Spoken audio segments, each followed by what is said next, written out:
Hi friends, welcome to Ashoka online academy. మరి త్వరలోని తెలంగాణ రాష్ట్రంలో జరగబోతున్నటువంటి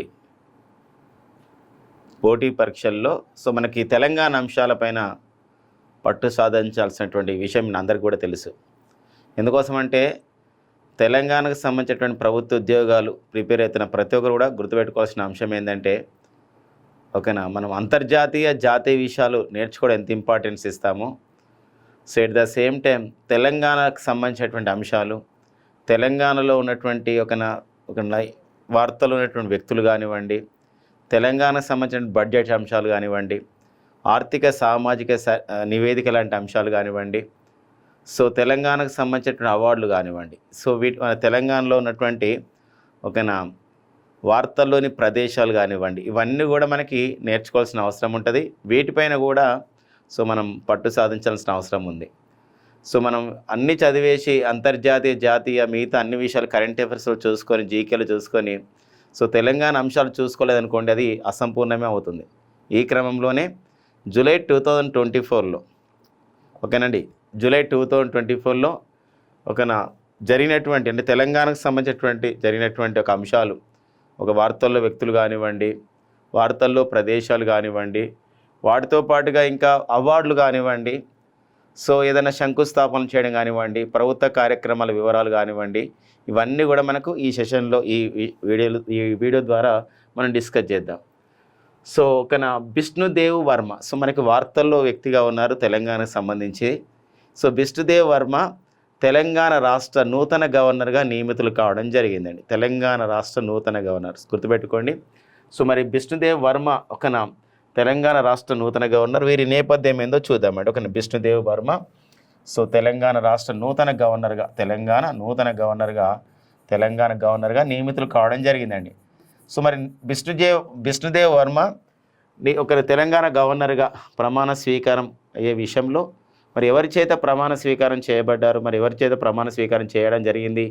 మరి బిష్ణుదేవ్ వర్మ అంటే తెలంగాణ రాష్ట్ర హైకోర్టు ప్రధాన న్యాయమూర్తి అయినటువంటి జస్టిస్ అలోక్ అరాదే చే వీరు ప్రమాణ స్వీకారం చేయబడ్డారు. మరి జస్టిస్ అలోక్ అరాదే ఎవరు అని చెప్పేసి అంటే తెలంగాణ రాష్ట్ర హైకోర్టుకి హైదరాబాద్లో ఉన్నటువంటి తెలంగాణ రాష్ట్ర హైకోర్టుకి ప్రస్తుత ప్రధాన న్యాయమూర్తి అండి. ఓకేనా, ప్రస్తుత ప్రధాన న్యాయమూర్తి వచ్చేసి ఎవరండి వారు? జస్టిస్ అలోక్ అరాదే అనమాట. మరి వీరి యొక్క నేపథ్యం చూద్దామండి. మరి బిష్ణుదేవ్ వర్మ ఎవరు అని చెప్పేసి అంటే తెలంగాణ గవర్నర్, ఇప్పుడు తెలంగాణ రాష్ట్ర నూతన గవర్నర్. మరి బిష్ణుదేవ్ వర్మ నేపథ్యం ఏంటంటే వీరు బిష్ణుదేవ్ వర్మ వీరు ఏ రాష్ట్రానికి చెందినవారంటే వీరు త్రిపుర రాష్ట్రానికి చెందినవారండి. త్రిపుర రాష్ట్రానికి చెందినవారు. అండ్ త్రిపుర రాష్ట్రానికి వీరు రాజకీయ రంగంలో ఉన్నారు గత కొద్ది కాలంగా. అంతేకాకుండా రాజ కుటుంబానికి చెందినవారు బిష్ణుదేవ్ వర్మ. మరో అంశం ఉందండి, ఏంటంటే వీరు త్రిపురకి గతంలో ఆ రాష్ట్ర మాజీ ఉప ముఖ్యమంత్రిగా పనిచేశారనమాట. అంటే ఇక్కడ త్రిపుర రాష్ట్ర మాజీ ఉప ముఖ్యమంత్రి, ముఖ్యమంత్రి కాదండి, మాజీ ఉప ముఖ్యమంత్రి కూడా తన రాజకీయంలో పనిచేయడం జరిగింది. వీరనమాట ఎవరండి? బిష్ణుదేవ్ వర్మ. ఇక్కడ మరో ఇంపార్టెంట్ అయినటువంటి విషయం ఉందండి. ఏంటంటే ఇక్కడ త్రిపుర రాష్ట్రానికి గవర్నరు మన తెలుగువారు, మన తెలంగాణ వారు. అండ్ తెలంగాణ గవర్నర్ వచ్చేసి త్రిపుర వారు అనమాట. ఇది త్రిపుర వ్యక్తి అనమాట. ఎలా అంటే ఇప్పుడు చూడండి, ఇలా చూద్దాం ఒకసారి.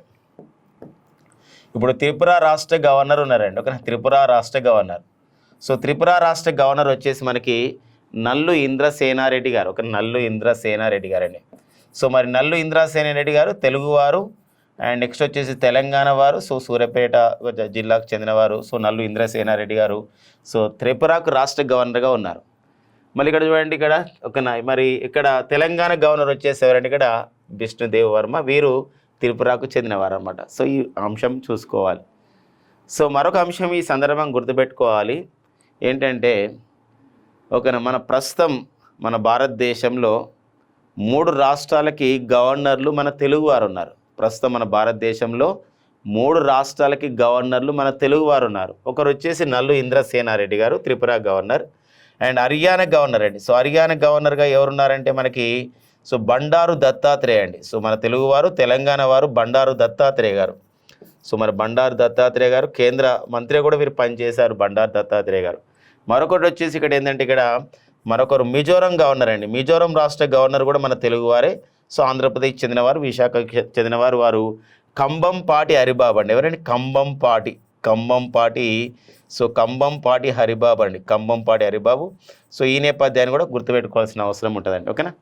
సో ఇది మనకి ఇప్పటిదాకా నేర్చుకున్న విషయాలు ఏంటంటే తెలంగాణ రాష్ట్ర నూతన గవర్నర్ వచ్చేసి బిష్ణుదేవ్ వర్మ.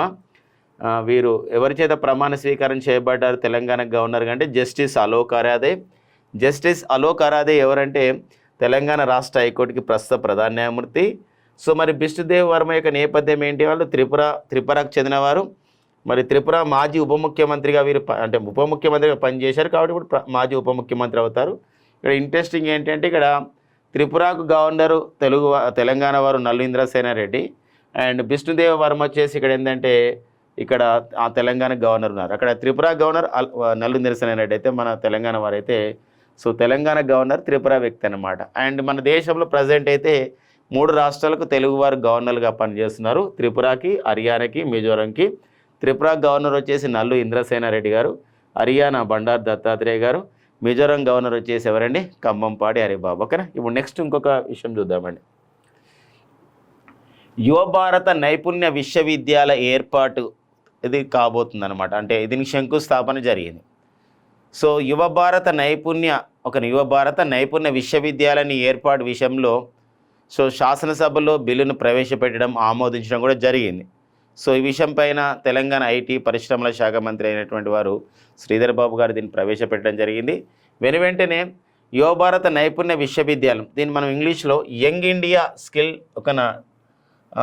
డెవలప్మెంట్ యూనివర్సిటీగా పిలుస్తామండి. ఒక యంగ్ ఇండియా స్కిల్ డెవలప్మెంట్ నైపుణ్య విశ్వవిద్యాలయం, నైపుణ్యాభివృద్ధి విశ్వవిద్యాలయం అని చెప్పేసి అంటాం.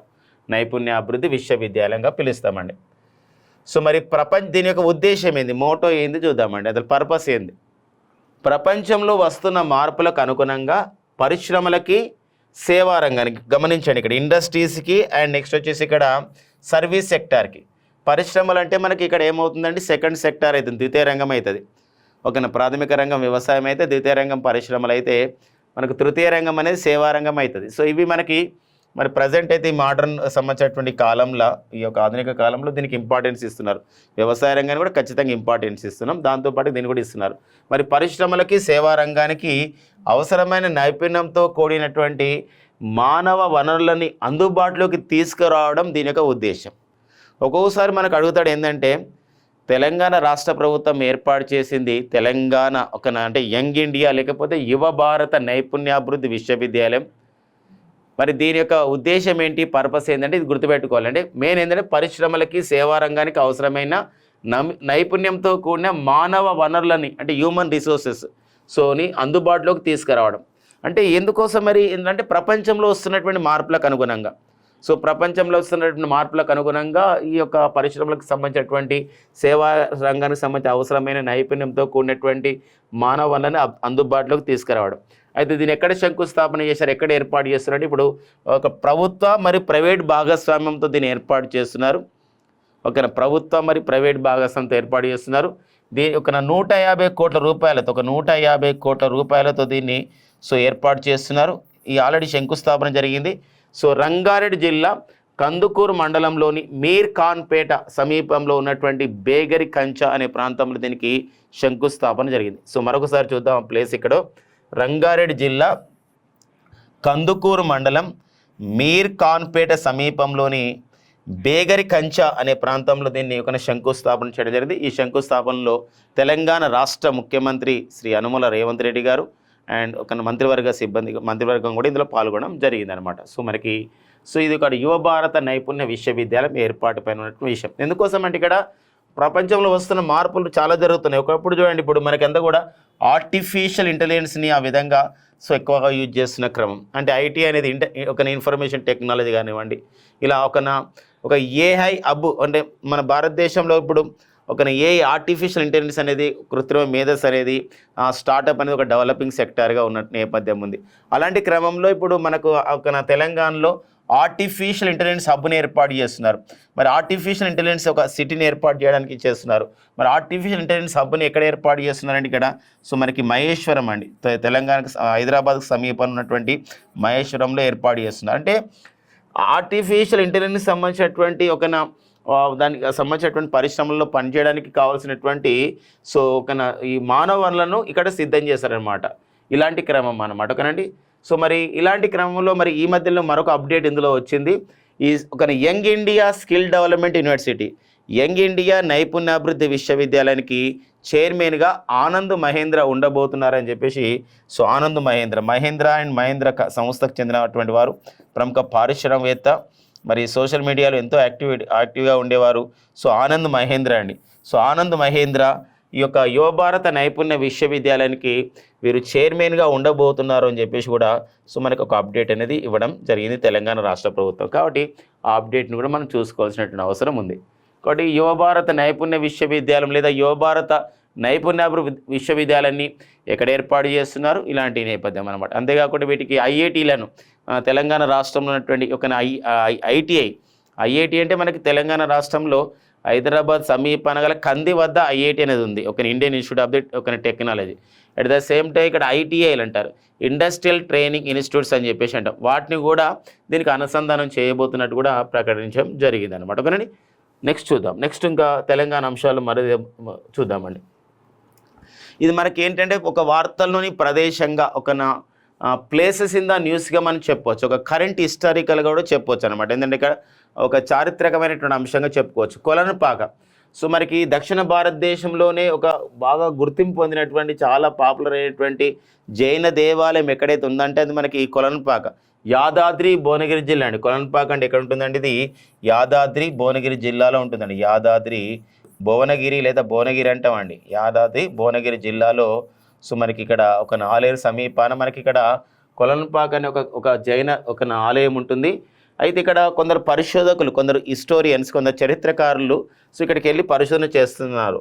అందులో శ్రీ రామోజు హరగోపాల్ గారు అండ్ గోపాలకృష్ణ గారు అండ్ గణేష్ లాల్ గారు వీరు చేసిన పరిశోధనలో ఒక అంశం బయటపడింది. ఏంటంటే ఇక్కడ కొలనుపాకలో ఉన్నటువంటి జైన దేవాలయం ముందు జైన శిల్ప సంగ్రహాలయం కన్నా ముందు అన్నమాట. అంటే జైన శిల్పి సంగ్రహాలయం అంటే ఏంటంటే ఆ చుట్టుపక్కల ప్రాంతాల్లో దొరికినటువంటి అన్ని శిల్పాలు కలిసి ఒక సంగ్రహాలయాన్ని, ఒక మ్యూజియంగా ఏర్పాటు చేయడం జరిగింది. దాని ముందు ఒక శాసనం కనిపెట్టడం జరిగింది అనమాట. అది ఆ శాసనాన్ని మొత్తం చూసినట్లయితే ఇది 11-12 శతాబ్దాలకు చెందినటువంటి శాసనంగా గుర్తించారు. సో మరి ఇది కళ్యాణి చాళుక్యుల కాలంలో వేసినటువంటి ఒక సంబంధించిన శాసనం. దీన్ని బట్టి ఏం తెలుస్తుందంటే కొలనుపాక, యాదాద్రి భువనగిరి జిల్లాలో ఉన్నటువంటి కొలనుపాక ఒకప్పుడు ఎలా ఉందంటే ఇది ఒక జైన విద్యా కేంద్రంగా కూడా వర్ధిల్లింది. జైన విద్యా కేంద్రంగా అంటే ఒక ఎడ్యుకేషన్ సెంటర్గా కూడా ఉంది, ఒక సంబంధించినటువంటి విద్యాలయాలు కూడా ఉన్నాయని చెప్పేసి ఇక్కడ మనం చెప్తున్నారు అనమాట. సో మనకి జైన దేవాలయం ఉందని మనకు తెలుసు. కొలనుపాకలో, యాదాద్రి భువనగిరి జిల్లాలో కొలనుపాకలో జైన దేవాలయం ఉందని తెలుసు, కానీ జైన విద్యా కేంద్రం కూడా ఉంది అనే విషయం పైన ఇప్పుడు కళ్యాణి చాళుక్యులు ఆ విధంగా చేసినటువంటి శాసనం ద్వారా ఈ 11-12 శతాబ్దాలకు చెందిన ఈ శాసనం ద్వారా బయటపడడం జరిగింది. ఇందులో పాల్గొన్న చరిత్రకారులు ఎవరు ఏంటి అనే విషయం ఇక్కడ ఇంపార్టెన్స్గా మనకు ఉంటుందండి. ఇది మనకు చాలా చారిత్రక ఆధారాలు, పురావస్తు ఆధారాలపైన మన ఖచ్చితమైన బిట్స్ మనకి ఎక్స్పెక్ట్ చేయొచ్చు. ఇది ఒక ఓన్లీ ప్రాంతీయ అంశంగా చూసుకోకుండా ఇది ఒక జాతీయ అంశంగా చరిత్ర పరంగా కూడా మనం చదువుకోవాల్సినటువంటి అవసరం ఉంటుంది. ఓకేనా. నెక్స్ట్ చూద్దామండి. నెక్స్ట్ వచ్చేసి మనకి ఇదే నెలలో జూలై 2024లోనే మనకి బడ్జెట్ని ప్రవేశపెట్టడం జరిగింది. తెలంగాణ శాసనసభలో తెలంగాణ రాష్ట్ర ఉప ముఖ్యమంత్రి మరి ఆర్థిక శాఖ మంత్రి అయినటువంటి శ్రీ మల్లు భట్టి విక్రమార్క గారు బడ్జెట్ని ప్రవేశపెట్టారు శాసనసభలో, తెలంగాణ శాసనసభలో. మరి తెలంగాణ శాసన మండలిలో ఇదే సంవత్సర బడ్జెట్ని ఐటీ పరిశ్రమల శాఖ మంత్రి అయినటువంటి శ్రీ దుద్దిల్ల శ్రీధర్ బాబు గారు ఈ బడ్జెట్ని ప్రవేశపెట్టడం జరిగింది. బడ్జెట్ని ప్రవేశపెట్టడానికి ముందు ఏముంటుందంటే ఇక్కడ ఆర్థిక సామాజిక నివేదిక కూడా విడుదల చేస్తారు. అంటే ఎకనామిక్ అవుట్లుక్ అనే పేరుతో తెలంగాణ ఎకనామిక్ అవుట్లుక్ 2024 పేరుతో ఒక నివేదిక విడుదల చేయడం జరిగింది. ఇలా చాలా అంశాలు ఉన్నాయి మనకి. మన మన సంబంధించినటువంటి ఒక ఎకనమీ సార్ కూడా దీనిపైన చాలా చెప్పడం జరిగింది.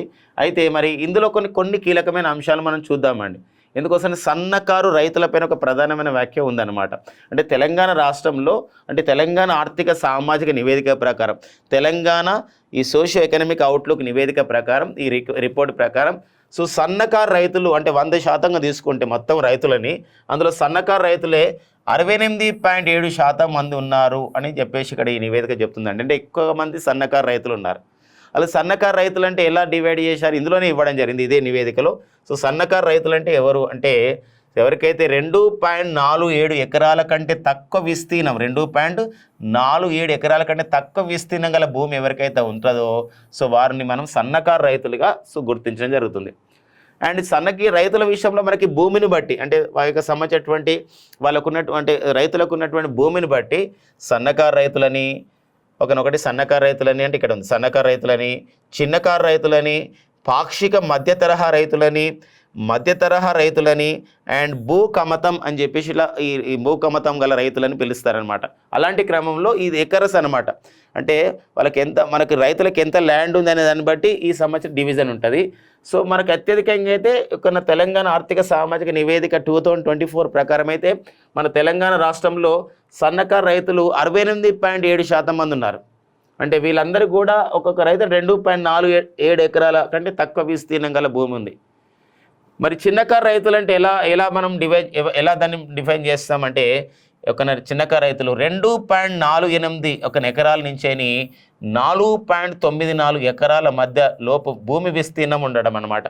2.48 ఎకరాల సో భూమి నుండి 4.94 ఎకరాల భూమి విస్తీర్ణం ఎవరైతే ల్యాండ్ ఉంటుందో వాళ్ళకి ఏమంటున్నారంటే వాళ్ళని చిన్నకారు రైతులు ఉంటారు. మరి ఇక్కడ సన్నకారు రైతులు వచ్చేసి 68.7% మంది ఉన్నారు. మరి అలాంటప్పుడు సన్నకారు రైతులు వచ్చేసి ఎంతమంది ఉన్నారు 68.7% ఉంటే మరి చిన్నకారు రైతులు ఎంతమంది ఉన్నారంటే 22.7% అండి. 22.7% మంది ఉన్నారన్నమాట. అంటే వీళ్ళకి ఎంత ల్యాండ్ ఉంది మనకి ఈ రైతులకి అంటే 2.48 ఎకరాల నుంచి 4.94 ఎకరాల మధ్యలో ఉందన్నమాట. అండ్ నెక్స్ట్ వచ్చేసి ఇక్కడ పాక్షిక మధ్య తరహా రైతు. మరి పాక్షిక మధ్య తరహా రైతు అంటే ఎలా డిఫైన్ చేస్తామంటే 4.95 ఎకరాల నుంచేని 4.95 ఎకరాల నుంచేని 9.88 ఎకరాల మధ్య భూమి విస్తీర్ణము ఉండే ఎవరైతే రైతులు ఉన్నారో వాళ్ళందరినీ మనం ఎలా డిఫైన్ చేస్తామంటే ఎలా పిలుస్తామంటే వాళ్ళని పాక్షిక మధ్య తరహా రైతు అని చెప్పేసి అంటాం. వీళ్ళు ఎంతమంది ఉన్నారు ఈ రైతులు పాక్షిక మధ్య తరహా రైతులు ఎంత శాతం ఉన్నారంటే 7.1% మాత్రం ఉన్నారు. అంటే ఇక్కడ చూడండి అంటే 10 ఎకరాల లోపు ఉన్న వాళ్ళు తక్కువ మంది అంటే 5 ఎకరాల నుండి 10 ఎకరాలు అంటే సుమారుగా మనం భావిస్తే ఇక్కడ 5 ఎకరాల నుండి 10 ఎకరాల మధ్య వాళ్ళు చాలా తక్కువ ఉన్నారు. మరి మధ్య తరహా రైతు అని ఎవరిని పిలుస్తాం మధ్య తరహా రైతు అంటే ఇక్కడ 9.89 ఎకరాల భూమి నుండి 24.77 ఎకరాల భూమి వరకు ఉన్నటువంటి రైతులని మనం ఎలా పిలుస్తామంటే మధ్య తరహా రైతు అని పిలుస్తాం. మరి మధ్య తరహా రైతు అంటే చూడండి ఎంతమంది ఉన్నారంటే ఓన్లీ 1.4% మాత్రమే ఉన్నాడు. 1.4% గమనించండి. అంటే ఇంత అంటే 10 ఎకరాల నుంచి 25 ఎకరాల లోపు ఉన్న వాళ్ళు చాలా తక్కువ మంది ఉన్నారు అని చెప్పొచ్చు.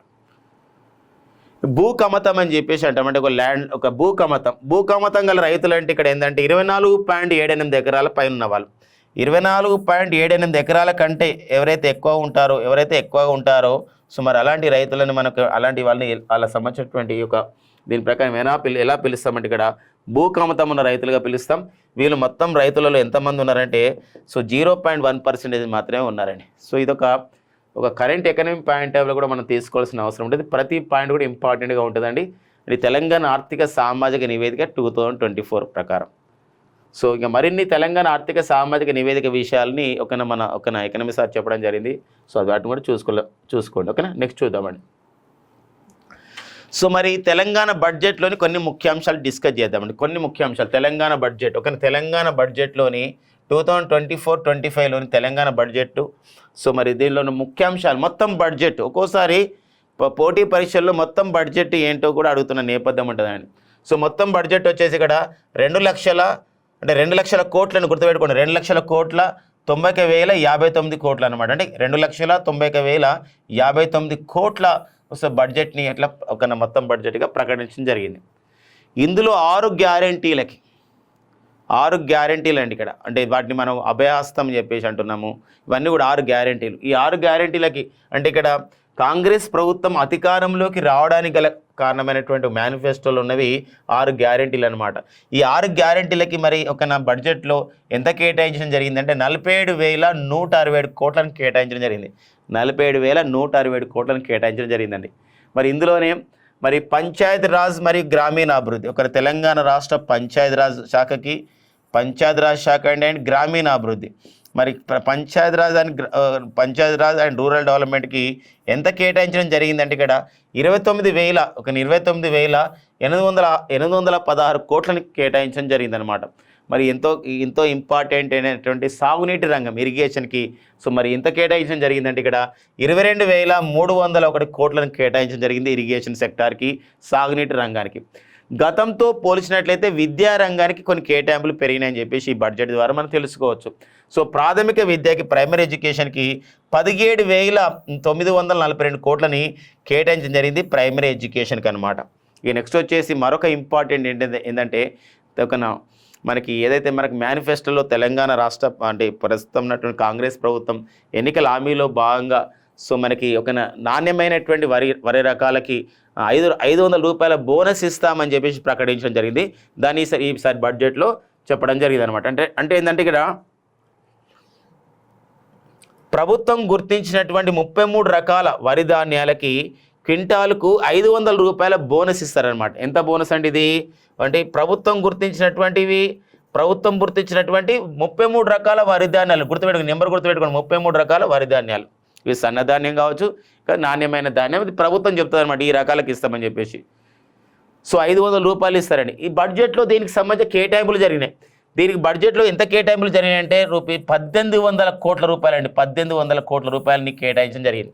ఇలా అడగడానికి మనకు ఉంటుంది. ఓకేనా, ఆ విషయం కూడా గుర్తుపెట్టుకోండి. నెక్స్ట్ చూద్దామండి. ఇక తెలంగాణ బడ్జెట్ 2024-25లో కొన్ని ముఖ్య అంశాలు మనం చూసినట్లయితే ఇక్కడ సో మహాలక్ష్మి పేరుతో 2 పథకాలు ఉన్నాయి. ఒకటి మహాలక్ష్మి పేరుతో మనకి ఏంటంటే ఇక్కడ ఉచిత ప్రయాణం అండి. ఒక బస్సులో మహిళలకి ఉచిత ప్రయాణం జరుగుతుంది. బస్సులో సో మనకి ఒక ఎంపిక అంటే మనకి ఆర్డినరీ అండ్ ఎక్స్ప్రెస్లలో సో ఉచిత ప్రయాణం అనేది జరుగుతుంది. మరి ఈ యొక్క స్కీమ్ని అయితే మనకి ఒక December 9, 2023 ప్రారంభించడం జరిగింది. మహిళలకి ఉచిత బస్సు ప్రయాణం అండి. మహిళలకి ఉచిత బస్సు ప్రయాణం ఇది ఆర్టీసీ బస్సులలో, ప్రజా రవాణా బస్సులలో. మరి దీనిలో ఒకటి విషయం ఏంటంటే ఇక్కడ ఇంతవరకు అంటే బడ్జెట్ ప్రవేశపెట్టడానికన్నా ముందు రోజు వరకు అంటే ఆ లెక్కల ప్రకారం ఇంతవరకు 68.6 కోట్ల జీరో టికెట్స్ని ఆ విధంగా కండక్టర్స్ బస్సులలో ఇచ్చారండి. జీరో టికెట్స్ అంటే అర్థం ఏంటంటే బస్సులలో మహిళలు ప్రయాణం చేస్తున్నప్పుడు ఆర్డినరీ కానివ్వండి, ఎక్స్ప్రెస్ బస్సులో కానివ్వండి, వాళ్ళు ప్రయాణం చేస్తున్నప్పుడు వాళ్ళు ఆధార్ కార్డు చూపించడం ద్వారా వాళ్ళు ఎక్కడికి వెళ్తారనే విషయం తెలుసుకున్న కండక్టర్ ఏం చేస్తారంటే వాళ్ళకు ఉచిత బస్సు ప్రయాణం కాబట్టి జీరో టికెట్ ఇస్తారు. అలా మొత్తం కూడా ఎన్ని టికెట్లు చేశారంటే 68.6 కోట్ల జీరో టికెట్స్ చేయడం జరిగింది. దీని ద్వారా ఆ బస్సు టికెట్ ధర మొత్తంని మనం కౌంట్ చేస్తే 2,351 కోట్ల రూపాయలకు చేరిందండి. అంటే అర్థమైంది 2,351 రూపాయల అంటే వాళ్ళు ప్రయాణం చేయడం ద్వారా అంటే మహిళలు ఉచితంగా బస్సు ప్రయాణం చేయడం ద్వారా అంటే December 9, 2023 ప్రారంభించినటువంటి ఈ మహాలక్ష్మి మహిళల ఉచిత బస్సు ప్రయాణం ద్వారా సో బడ్జెట్ ప్రవేశపెట్టిన నాటికి సో ఇంత జరిగింది ఖర్చు, ఇంత అయింది ఖర్చు అని చెప్పడం జరిగిందనమాట. ఇది కొంచెం డేటా గుర్తుపెట్టుకోండి. మరొకటి ఉందండి మహాలక్ష్మి స్కీమ్. ఒకటి మహిళలకు ఉచిత బస్సు ప్రయాణం, ఒక మహాలక్ష్మి స్కీము. మరొక మహాలక్ష్మి స్కీమ్ ఏంటంటే ఇక్కడ 500 రూపాయలకే 500 రూపాయలకే గ్యాస్ సిలిండర్లు ఇవ్వడం, వంట గ్యాస్ ఇవ్వడం అండి, కుకింగ్ గ్యాస్ అనమాట. 500 రూపాయలకే వంట గ్యాస్ సిలిండర్ ఇస్తారు. ఇప్పుడు ప్రజెంట్ అయితే 850 రూపాయలు 900 రూపాయలు నడుస్తుంది అనుకోండి గ్యాసు. అలాంటప్పుడు ఏంటంటే ప్రభుత్వం 500 రూపాయలు ఇస్తుంది. అలాంటప్పుడు మిగతా 300-400 రూపాయలు ఏదైతే ఉంటుందో అది మనకి ఏమవుతుందంటే మన ఇంటికి గ్యాస్ రాగానే మొత్తం చెల్లించాలి. మిగతా సంబంధించినటువంటి 500 రూపాయలకు ఉచితంగా మనకు 500 రూపాయలకి ఇస్తుంది కాబట్టి మిగతా డబ్బులు మన అకౌంట్లో వచ్చేస్తాయి అనమాట. ఇది సో మనకి మహాలక్ష్మి స్కీమ్ అండి. మహాలక్ష్మి స్కీమ్ యొక్క ఉద్దేశం. సో మరి మహాలక్ష్మి స్కీమ్ ద్వారా గుర్తుపెట్టుకోండి. ఫస్ట్ ఒకటి వచ్చేసి ఉచిత బస్సు ప్రయాణం మహాలక్ష్మి స్కీమ్ 68.6 కోట్ల మందికి జీరో టికెట్స్ చేయడం ద్వారా ఆర్టీసీకి వచ్చినటువంటి ఖర్చు వచ్చి 2,351 రూపాయలు. ఇది ఆర్టీసీకి ఎవరు ఇవ్వాలంటే ప్రభుత్వం ఇస్తుంది. ఈసారి 2024-25 తెలంగాణ బడ్జెట్లో మహాలక్ష్మి మహిళలకు ఉచిత బస్సు ప్రయాణం కింద వాళ్ళకి ఎంత కేటాయించడం జరిగిందంటే ఇప్పుడు ఈ యొక్క పథకానికి ఈ సంవత్సరము ఒక 4084 కోట్లు అనమాట. అంటే 2024-25 2024-25 బడ్జెట్లో సో మహిళలకు ఉచిత బస్సు ప్రయాణం పేరిట ప్రారంభించినటువంటి మహాలక్ష్మి పథకంలో ఎంత కేటాయింపులు జరిగినాయంటే 4084 కోట్లు కేటాయింపులు జరిగినాయండి. సో మరో మహాలక్ష్మి పథకం, ఇది 500 రూపాయలకే సిలిండర్ పథకం. సో దీని ద్వారా ఇంతవరకు ఎంతమంది బెనిఫిషియర్స్ ఉన్నారండి? ఇక్కడ 39,57,637 మందిని ఆ విధంగా కుటుంబాలకు ఇస్తున్నారు. ఈ నెంబర్ కూడా ఇంపార్టెంట్. ఈ మధ్యలోనే వెరీ రీసెంట్గా ప్రజాపాలనలో వచ్చినటువంటి దరఖాస్తులను పరిశీలించిన తర్వాత మరో 4 లక్షల మందికి ఇవ్వాలని నిర్ణయించారు. అది మనం తర్వాత చెప్పుకుందాం. ఇప్పటికైతే బడ్జెట్లో గణాంకాల ప్రకారం అయితే మహాలక్ష్మి పథకం ద్వారా ఈ 500 రూపాయలకు సిలిండర్ ఇచ్చే పథకం ద్వారా ఎంతమంది లబ్ధిదారులు ఉన్నారంటే 39,57,637. ఇంకా ఓసారి మొత్తం ఫిగర్ నెంబర్ ఇవ్వకుండా 39.57 లక్షల నుండి ఇస్తారండి. 39.57 లక్షల రూపాయలు అనమాట, అదొకటి. అండ్ నెక్స్ట్ వచ్చేసి దీనికి ఈసారి ఎంత కేటాయించారు? 2024-25 కేంద్ర మన తెలంగాణ బడ్జెట్లో సో మరి మహాలక్ష్మి రూపాయలు 500కే ఒక గ్యాస్ పథకానికి ఎంత కేటాయించడం జరిగిందంటే సిలిండర్ పథకానికి సో మహాలక్ష్మి పథకానికి 500 రూపాయలకే సిలిండర్ పథకానికి 723 కోట్ల రూపాయలు కేటాయించడం జరిగింది. 723 క్రోర్స్ని కేటాయించడం జరిగిందనమాట. ఇక నెక్స్ట్ వచ్చేసి గృహజ్యోతి అండి. సో గృహజ్యోతి యొక్క కాన్సెప్ట్ ఏంటంటే ఇక్కడ సో 200 యూనిట్ల వరకు అంటే గృహ అవసరాలకు ఉపయోగపడే ఏదైతే 200 యూనిట్ల విద్యుత్తుని ఏం చేస్తారంటే ఉచితంగా అందిస్తున్నారండి. 200 యూనిట్లు ఉచితంగా అందిస్తున్నారు. ఇప్పుడు దీని ద్వారా లబ్ధిదారులు వచ్చేది 45,81,676 మంది ఒక లబ్ధిదారులకి సో గృహజ్యోతి కార్యక్రమం ద్వారా అందిస్తున్నారు. ఈసారి బడ్జెట్లో ఎంత కేటాయించడం జరిగింది గృహజ్యోతి కంటే 11,500 కోట్ల రూపాయలని కేటాయించడం జరిగింది. కేటాయింపులు లబ్ధిదారులు మనకి ఇంపార్టెంట్స్గా ఉంటారండి. ఓకేనా, నెక్స్ట్ చూద్దాం. ఇక నెక్స్ట్ వచ్చేసి మనకి తెలంగాణ రాష్ట్ర తలసరి ఆదాయం పైన కూడా ఈ బడ్జెట్లో ప్రత్యేకమైనటువంటి ప్రస్తావన తీసుకురావడం జరిగింది. సో 2023-24 ఈ ఆర్థిక సంవత్సరానికి రాష్ట్ర తలసరి ఆదాయం వచ్చేసి అంటే మొత్తం ఒక రాష్ట్రం సాధించినటువంటి ఆదాయము రాష్ట్ర జనాభా కలిస్తే మనకు తలసరి ఆదాయము పర్ క్యాపిటల్ ఇన్కమ్ అనేది మనకు వస్తుంది. మరి తెలంగాణ రాష్ట్ర తలసరి ఆదాయం వచ్చేసి per capital income for the ఒక ఫైనాన్షియల్ ఇయర్ ఆఫ్ ది 2023-24 ఈ 2023-24 ఫైనాన్షియల్ ఇయర్కి తెలంగాణ రాష్ట్ర ఒక తలసరి ఆదాయం వచ్చేసి 3,47,299 రూపాయలండి. 3,47,299 రూపాయలుగా ఉంటే మరి what about the our national per capital income అంటే జాతీయ తలసరి ఆదాయం చూడండి ఇదే సంవత్సరాల కాలానికి 1,83,236 రూపాయలు ఉంది.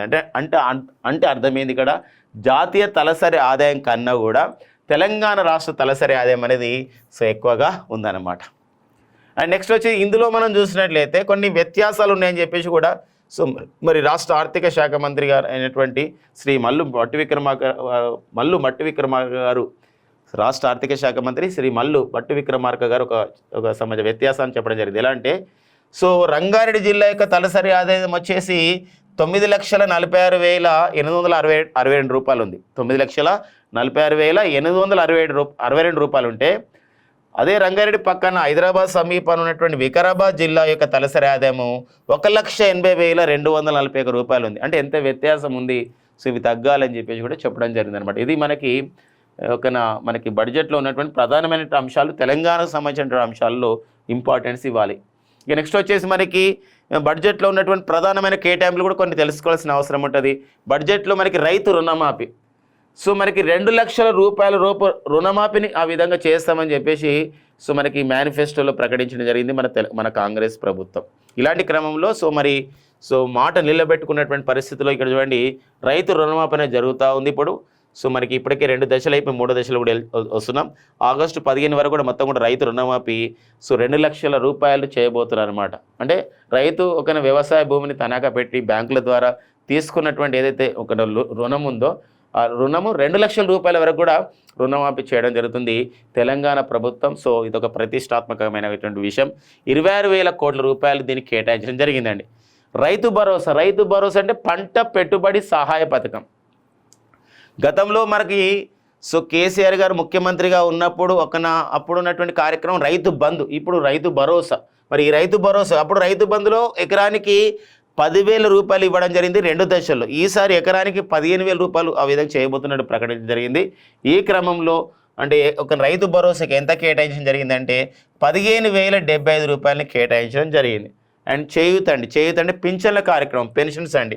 అంటే వృద్ధులకి, వికలాంగులకి తర్వాత వీళ్ళందరూ ఒంటరి మహిళలకి, వీళ్ళందరూ కూడా అంటే విడోస్, వితంతువులకి, దాంతోపాటు ట్రాన్స్జెండర్స్కి, వీళ్ళందరూ కూడా వీళ్ళందరూ కూడా ఇచ్చే పెన్షన్లు అనేది ఎంత కేటాయించడం జరిగిందంటే 14,861 రూపాయలను కేటాయించడం జరిగింది. 14,861 కోట్ల రూపాయలు కేటాయించడం జరిగింది చేయూతకు అనమాట. ఇది ఒక ఇంపార్టెన్స్గా ఈ సంబంధించినటువంటి బడ్జెట్ విషయంలో గుర్తుపెట్టుకోవాలి. తెలంగాణ సంబంధించినటువంటి బడ్జెట్ 2024-25లో ఉన్నటువంటి ప్రధానమైనటువంటి అంశాలండి. ఇక నెక్స్ట్ చూద్దామండి. సో మరి తెలంగాణకు సంబంధించిన వార్తల్లో వ్యక్తులుగా కొందరు ఉన్నారండి, వాటిపైన కూడా డిస్కస్ చేసుకుందాం అవార్డుల విషయంలో. సో మరి ఒక జాతీయ చేనేత పురస్కారం 2023 సంవత్సరానికి జాతీయ చేనేత పురస్కారాన్ని మన తెలంగాణకు చెందినటువంటి ఒక యాదాద్రి భువనగిరి జిల్లాకు చెందినటువంటి చౌటుప్పల్ మండలం కొయ్యలగూడెంకి చెందినటువంటి కర్ణాటి ముఖేష్ గారికి అవార్డు అనేది రావడం జరిగిందండి. సో వెరీ ఇంపార్టెంట్ అనమాట ఇది. మరి జాతీయ చేనేత దినోత్సవం ఇది ముందుగానే ప్రకటించారు. యాక్చువల్గా మనకి జాతీయ చేనేత దినోత్సవాన్ని ప్రతి సంవత్సరం కూడా ఆగస్టు 7న మనం జరుపుకుంటామండి. ఆగస్టు 7th రోజున మనం ప్రతి సంవత్సరం కూడా నేషనల్ హ్యాండ్లూమ్ డే జరుపుకుంటాం. కారణం ఏంటంటే 1905లో ఇదే రోజున ఈ యొక్క స్వదేశీ ఉద్యమం వచ్చింది. దాని గుర్తుగా మనం ప్రతి సంవత్సరం జరుపుకుంటూ, అంటే 2015 నుండి మనం అధికారికంగా నిర్వహించుకుంటున్నాం. ఈసారి ఆగస్టు 7, 2024న జరుపుకునే జాతీయ చేనేత దినోత్సవం అనేది 10వ జాతీయ చేనేత దినోత్సవం.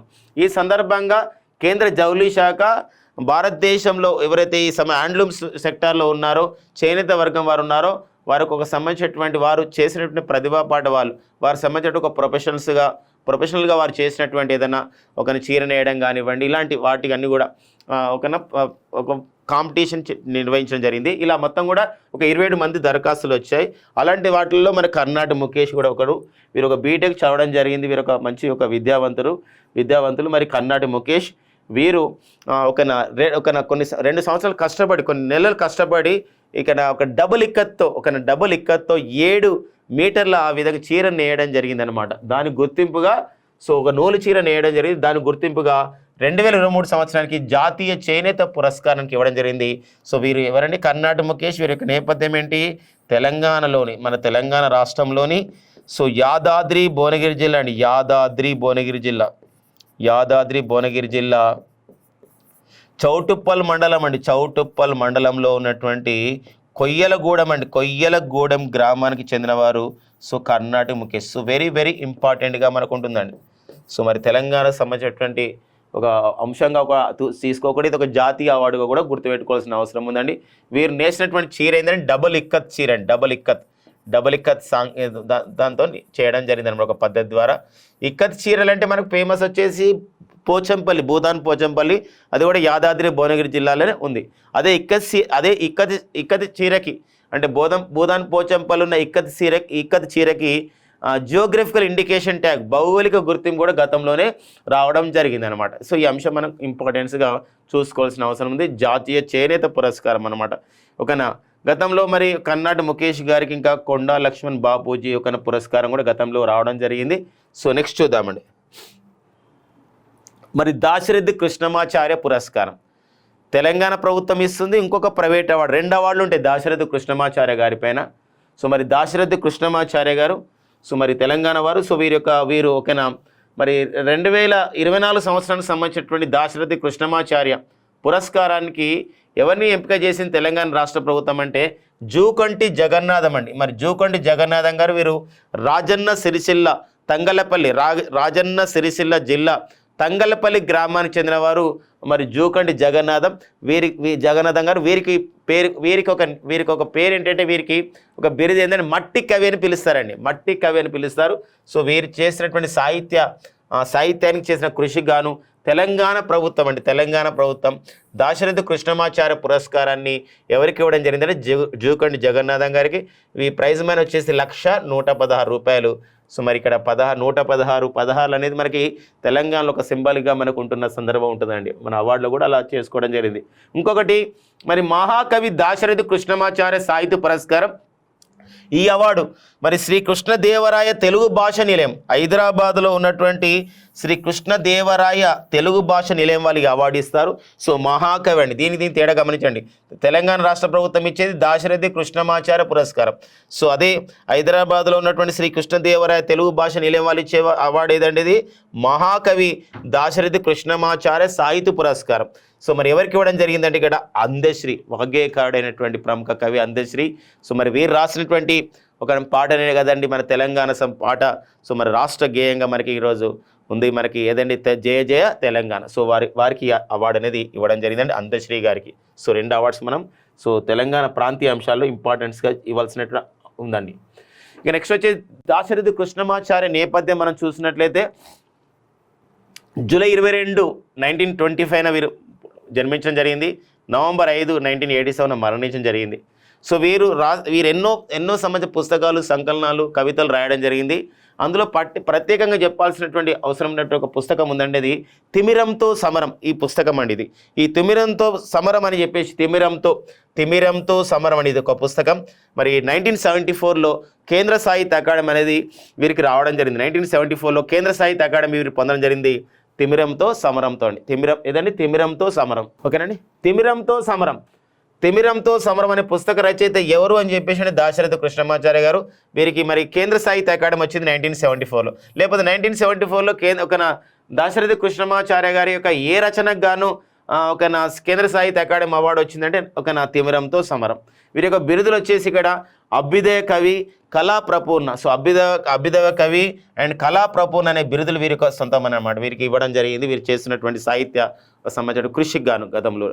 అండ్ నెక్స్ట్ వచ్చేసి వీరి యొక్క రచనలో చాలా ఒక సంబంధించినటువంటి స్ఫూర్తిదాయకంగా ఉంటుంది, ఒక పోరాట ప్రతిమ ఉంటుంది, ఇలాంటి చెప్పవచ్చు అనమాట. వారి యొక్క కొన్ని సంబంధించినటువంటి చూసినట్లయితే వారు చెప్పినటువంటి వారి యొక్క పుస్తకాల్లో కొన్ని వాక్యాలు మనం పరిశీలించినట్టయితే మలేరియాకు క్యునైన్ మందు, మధ్యయుగాల జాగీర్దారి విధానానికి మన తిరుగుబాటు మందు అని చెప్పేసి ఒక సంబంధించినటువంటి వ్యాఖ్యలు చేయడం అని జరిగింది తన రచనలో. అది చాలా పాపులర్ కావడం జరిగింది. ఏదండి? మలేరియాకు క్యునైన్ మందు, మధ్యయుగాల జాగీర్దారి విధానానికి మన తిరుగుబాటు మందు అని చెప్పేసి. ఓకేనా? ఇలాంటి సంబంధించిన విషయం అండి. ఓకేనా? నెక్స్ట్ వచ్చేసి మనకి చెల్లా శ్రీనివాసులు శెట్టి. సో మరి తెలంగాణకు సంబంధించిన వారు మనకు వార్తల్లో ఉండడం జరిగింది. వీరు చెల్లా శ్రీనివాసులు శెట్టి గారు. వీరు సో మన దేశంలో అతిపెద్ద ప్రభుత్వ బ్యాంక్ అయినటువంటి స్టేట్ బ్యాంక్ ఆఫ్ ఇండియా అండి. మరి స్టేట్ బ్యాంక్ ఆఫ్ ఇండియాకి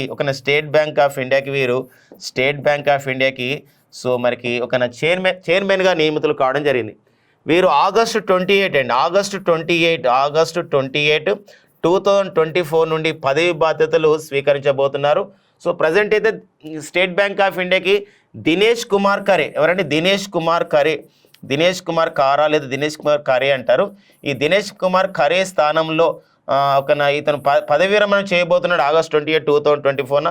అదే రోజున చెల్లా శ్రీనివాసులు శెట్టి గారు సో మరి వీరు స్టేట్ బ్యాంక్ ఆఫ్ ఇండియాకి నూతన చైర్మన్గా నియమితులు కాబోతున్నారండి. నూతన చైర్మన్ వీరు.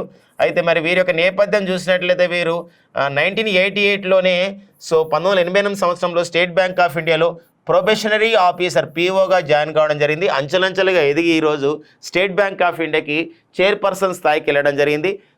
స్టేట్ బ్యాంక్ ఆఫ్ ఇండియాకి చైర్పర్సన్ వీరి యొక్క నేపథ్యం చూసినట్లయితే మరి ఉమ్మడి మహబూబ్నగర్ జిల్లా, ప్రస్తుతం అయితే జోగులాంబ గద్వాల జిల్లా పోతులపాడు గ్రామానికి చెందినవారు సో మరి చెల్లా శ్రీనివాసులు శెట్టి అనమాట. మనకి సో తెలంగాణ వ్యక్తి కాబట్టి ఇక్కడ ఈ అంశాన్ని మనం గుర్తుపెట్టుకోవాల్సిన అవసరం ఉంటుందండి.